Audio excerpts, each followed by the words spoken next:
Hello, my Jason O. Welcome to my semi-spoiler review for Mary and the Witch's Flower. And so this is a 2017 film based on The Little Broomstick by Mary Stuart. This is Studio Ponoc's first feature film. And so Studio Ponoc, the story behind this, put a long story short, is that a group of Studio Ghibli executives, animators, and directors teamed up together to form a new studio in Studio Ponoc.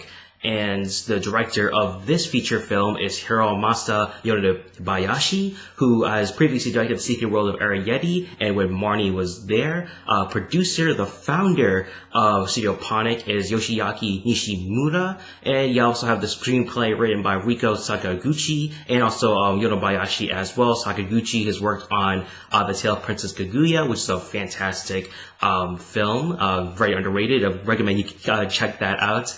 You also have the art director, animation director, and art designer, respectively being Tomotaka Kubo, Takeshi Inamura, and Tomoya Imai. All these executives, writers, and directors have previously worked on Studio Ghibli films in the past, either Howl's Moving Castle, My Neighbor Totoro, Pompoko, a bunch of different many other Studio Ghibli films in the past. They're now forming their own studio, working on their own features and shorts as well. There's a couple of short films that are set to come out sometime next year, I believe, from Studio Ponoc. I'm not sure when their next feature will come out, but they got a couple of shorts coming out. Look pretty good, especially the animation and some of the story beats look pretty interesting as well. But for Mary and the Witch's Flower, this movie is described as this.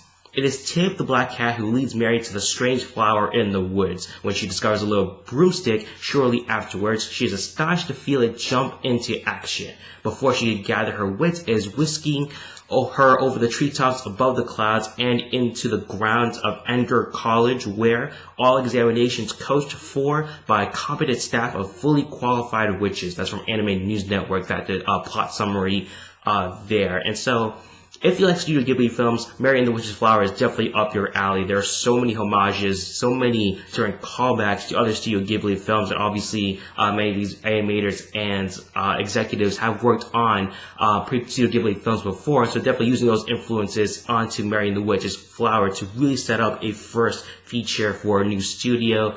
You definitely need to catch viewers off the bat visually and really grab them emotionally as well. And all those emotional beats, all those story beats definitely feel reminiscent of other Studio Ghibli films, sort of a best of series here for many of the animators that worked on this feature film. The art and the animation are very good. There's a very good mix of the classic Studio Ghibli style and also a mix of modern animation as well. Many animators on Mary and the Witch's Flower, after working on Studio Ghibli films, they've worked on many different modern anime through these past couple of years, and so they're definitely using what they learned in Studio Ghibli, mixing with what they've learned and what they've sort of crafted into modern anime, mixing that all together into a very nice blend of those two different styles. There's this moment in the trailer as well that's shown where Mary, the Witch's Flower, is working its magic, and Mary's sort of awestruck by this, and the animation behind that, all the sparks and all the fire and stuff, working with the flower really is well animated, and it really showcases the mix that I'm talking about with the classic Ghibli style and also the modern anime style that we see today. My one criticism for this movie, though, is the story itself. It's fairly predictable. The character routes as well are fairly predictable as well. You have this beat where Mary and Peter, this other boy living in this village that Mary sort of meets and eventually becomes friends with by the end. Definitely their relationship is very cliched. It's one where Mary, she is very much, I don't want to say antagonized, but definitely not getting along with Peter, and they sort of bicker a bit, and Mary is very much this free spirit, this very individual sort of mentality that she does have, even though she wants to help out everyone very aggressively so, which can be a bit annoying at times at the beginning of the film. But eventually Peter does get captured by the Edgar College villains, they eventually become villains. By the end of the movie, he gets captured and it's up to Mary to rescue him. And so pretty cliche sort of stuff there. The two characters bicker, but then Mary has to work her best to get Peter back. This movie is definitely all about the spectacle of the animation, even the backgrounds as well. I believe some of them were done by Studio Ponoc, very well renowned for their background animators and background animation as well. All that stuff's really good, and that's really what this film's really all about. It's not really about the story of the characters, not much like Yone Bayashi's other work, like When Marnie Was There. It's more like The Secret World of Arietti more than anything else, and that's why I put When Marnie Was There as one of my more favorites of Yone Bayashi's works. But definitely this is a very good feature film, especially for a first feature for a new studio.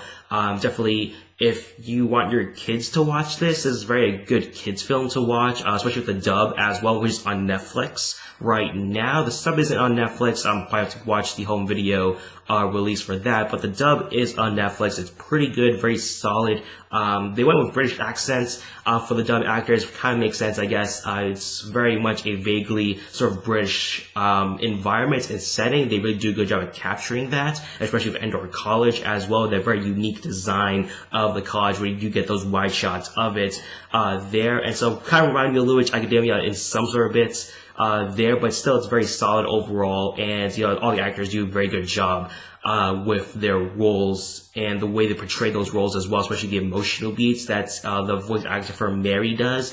Very good at hitting those emotional beats for a character. And so for rating for Mary and the Witch's Flower, I'm going to give this one an A- rating. Again, excellent animation that really blends the classic Ghibli style along with the modern animation style that we see today, mixing that up for these very grand spectacle moments that we do see in the film. Classic Ghibli feel, if you're a big fan of Studio Ghibli films, especially ones like Howl's Moving Castle, sort of like Spirited Away, Kiki's Delivery Service, all those kind of films there. You're going to enjoy Mary and the Witch's Flower. Music is fantastic as well. All the score and even the ending song, Rain by Sekai no Owari. Those are very good, very much blends it with the world itself, really setting the tone for some scenes as well, especially right off the get-go, when the MacGuffin flower is stolen at the beginning of the film. The cons, though, the characters are fairly one note for the most part. Mary, she goes through the most development. She is the main character, but other characters kind of left to the wayside. The villains are very one note as well. You do get the comeuppance at the end, but also the plot takes predictable routes as well. You kind of understand where the plot's gonna go with this rescue mission. The great aunt being who she is, very predictable as well, especially since there's no other characters, and we're at this point in the film, so it's kind of too late to introduce a new character. So you kind of get this whole small world type feel by the end of the movie, but still overall very solid film for a first feature for a new studio that's set to do a lot of fantastic work from what it looks like, again, from watching these features, at least from watching the shorts that they've released from the trailers of, and with all the talent behind the studio as well. I'm very excited to see what's the next feature film that Studio Ponoc has next. And so what did you guys